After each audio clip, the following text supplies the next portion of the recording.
Hi, my name's Phil Gardner and welcome to Fun with Boxes. Well, today we are taking a look at a very nice little flip and write game, and that is the rather wonderful Molehill Meadows. Oh, this is just super cute. Look at little Mika the Mole. There he is. Look at him. Hi, he's got a little miner's helmet on as well. How fantastic. And his little lamp. Look at his little face there.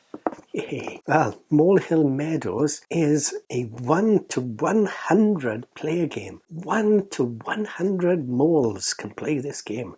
That is an awful lot of moles, I must admit. And it plays in around 20 minutes. Molehill Meadows is designed by Chris Priscott and is published by Unfringed.co. Play as Mika the Mole, a furry adventurer with a love for treasure and juicy worms in this flip and write board game. Tunnel across flower-filled meadows by rotating, mirroring and flipping tunnel tiles to expand your Molehill home. Make connections, achieve bonus objectives and combine mighty worm powers to score as many points as possible. But be careful not to attract too much attention by creating any extra molehills though. So pop on Mika's extra strong glasses and embark on this delightful, ever-changing journey through Molehill Meadows. Well, this, I must admit, it looks really, really good. And, well, I'll tell you this now, it doesn't only just look good, it plays really good too. So, let's first take a Fun with Boxes look at what you get in a game of Molehill Meadows where you will be worming your way to victory.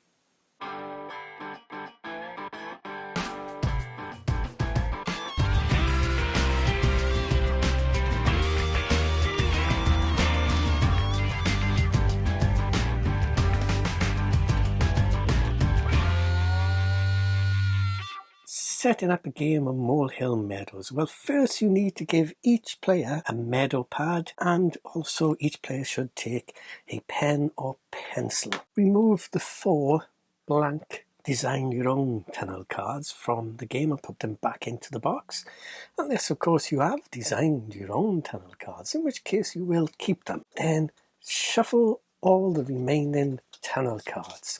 Give them a nice good little shuffle, and then what you'll need to do is to draw 18 tunnel cards. So 1, 2, 3, and put the remaining cards back into the box. Then take the bonus objective cards, and for your first game remove cards 6, 7 and 8 and pop them back into the box for now. They are for the more advanced versions of the game. So take your remaining 5 cards, give them a good shuffle, and then we will draw 2 and place them so that they are both visible to all players. So I'll just pop these here for now, and I'll put the remaining cards back into the box. And there you go, that is the setup for Molehill Meadows. A full game of Molehill Meadows is played in 3 phases. First you have the initialisation phase. That will then be followed by the main tunnel phase, and then we'll have a scoring phase right at the end of the game. So firstly, the initialisation phase, which is very difficult to say. And that is, we will reveal the top 3 cards one at a time. And what we will do is each player will draw an additional impassable stone anywhere on their map. And if you notice, there are 5 impassable spaces actually on your meadow map. And what we will be doing, we'll be drawing 3 of the tunnel cards and then drawing this shape onto the map anywhere we'd like, and you can flip it, rotate it, anywhere we'd like onto the map, and we would fill in that shape as additional impassable shapes. So we've drawn this card, we need to draw that shape onto the map to make an impassable zone. Draw a second card, and we would fill in that shape on the board as stones to make it impassable, and then we would draw a third card and again fill that shape onto our meadow map and make that passable as well. Now there are some additional rules around this. Like I say, tunnel cards can be flipped, mirrored and rotated in any combination, and all tunnel tiles must be drawn inside the checkered meadow map and cannot overlap each other or be dug through stones. Now with the 3 additional stones that we have to draw at the very beginning of each game, all treasure, worms and loose ground covered by additional stones are then completely ignored, and covering flowers with additional stones does not count towards completing the bonus objectives. So that's something to bear in mind there. Once we have drawn our 3 impassable stones onto our map, then we discard all of these and we are ready to play. So the second and main phase in the game is the tunnel phase. After placing the 3 additional stones onto the map, then the tunnel phase begins and it's time to start expanding Mika's Molehill home. And to do that, you would simply reveal the top card from the tunnel card deck and place that face up in front of all players, and then each player must draw this tunnel tile on their map following the tunnel placement rules. And you will draw these tunnels like this and shade with diagonal lines there to represent the tunnel that Mika has dug. This is the starting area and you must draw your first card drawn from this area. And don't forget, cards can be flipped, mirrored and rotated in any combination. Here we have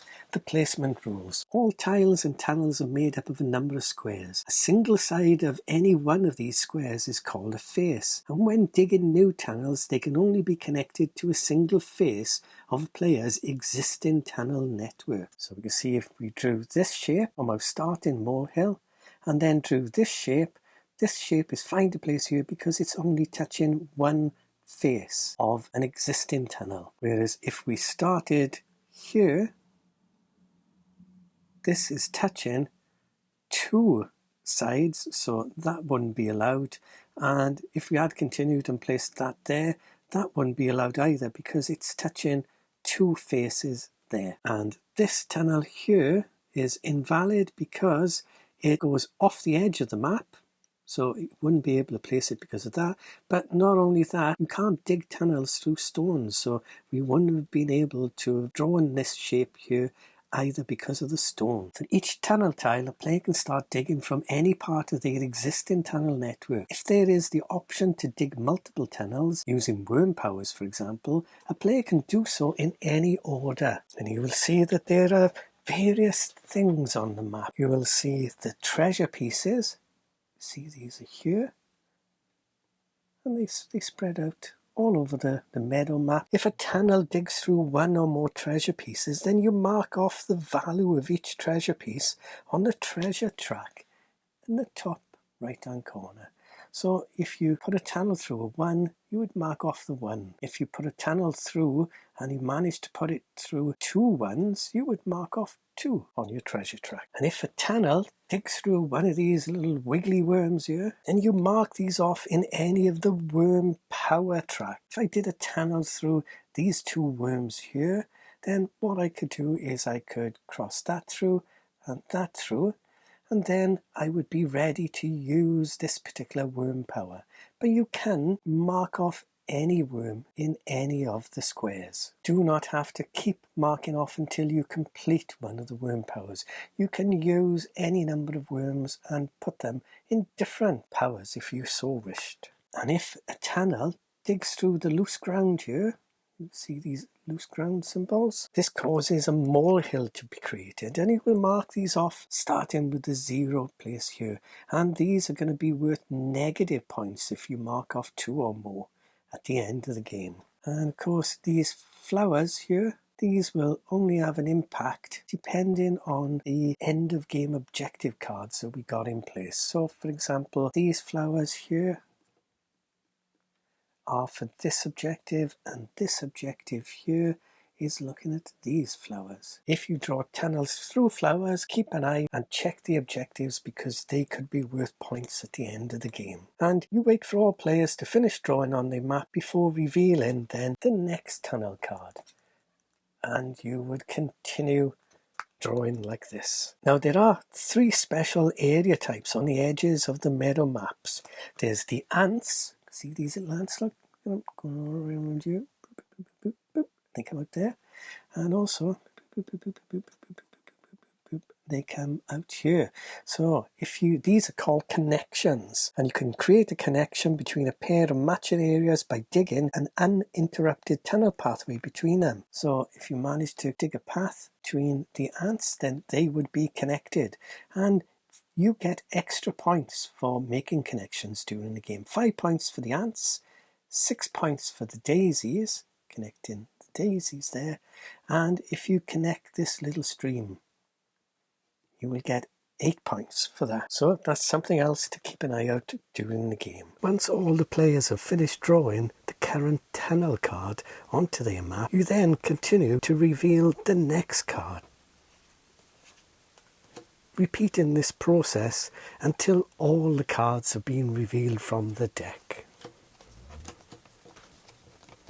And then once the last card has been drawn and everyone has finished drawing that onto their map, then the game will move into the third and final phase, the scoring phase. And then we will move to the scoring section on our little meadow map. Starting with the treasure, we will simply write in the highest value that we've achieved in the treasure. Bonus 1 will be any points we receive for the first bonus card, and bonus 2, it will be the victory points for the second bonus card. And then we would check for any connections. Have we connected those ants, or have we connected the daisies, or have we indeed connected the stream? And if so, we would get the appropriate number of points and write them into there.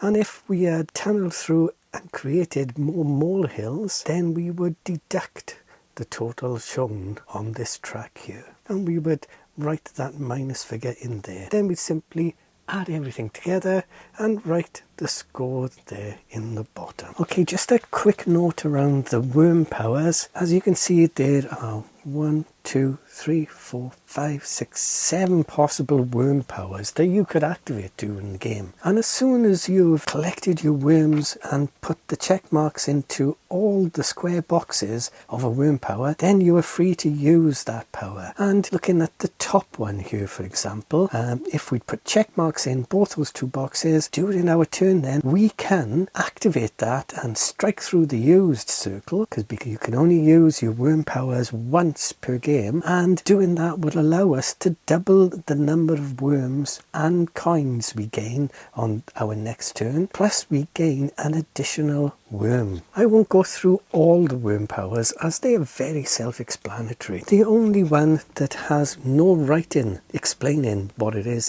the bottom one, and that is access to storage. After this has been unlocked, as long as there is space in the storage area, you can draw the currently revealed tunnel tile into this storage area instead of into the meadow. And then at any time after this, you can decide to use one of your stored tunnel tiles and dig that tunnel in the meadow. Once used, you have to clearly mark that the tunnel tile is no longer in storage. And using a tunnel tile from storage does not reclaim space in the storage, and that space cannot be used to store future tunnel tiles. And there you have it. That's how you set up and how to play a game of Molehill Meadows. Well, there we go. Molehill Meadows, worm your way to victory. How absolutely fantastically charming. It's a really lovely flip and write game that's an absolute joy to play. And I particularly love the meadow sheets there. It's just so nicely laid out, and everything you need to know about playing the game is already printed on your meadow sheet there. So you can see exactly what all your worm powers are and what they do. It's very clear and easy to follow. And having those extra points for those 3 different connection points on the map, that makes it very, very interesting as well.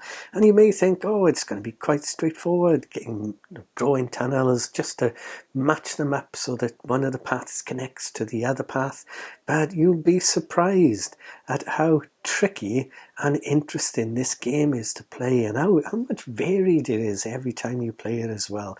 It really is a joy, and I particularly like the fact that right at the beginning of the game you have to draw out 3 random patterns of extra stones that will mess up your movement or your tunneling paths throughout the map. And of course it's up to you where you put them, so it makes each game really, really unique. And as I've said, love the artwork there. Old Mika the Mole, he's absolutely fantastic. As you can no doubt tell, I think by my face, by the very look on my very own face here, I just can't stop smiling. It's just a game I would play anytime. What a lovely, lovely game. I love it. I love it. And of course you can laminate your sheets, but crikey, you'd have to play this game quite a few times if you can go through the 100 sheets that are provided there. But of course you can laminate them, and then you can reuse them, as we've done for many of our flip and write, roll and write games. I think quite a few people do there, so it's well worth investing in a laminator if that type of thing appeals to you. But like I say, I can't stop smiling. I'd highly recommend this game.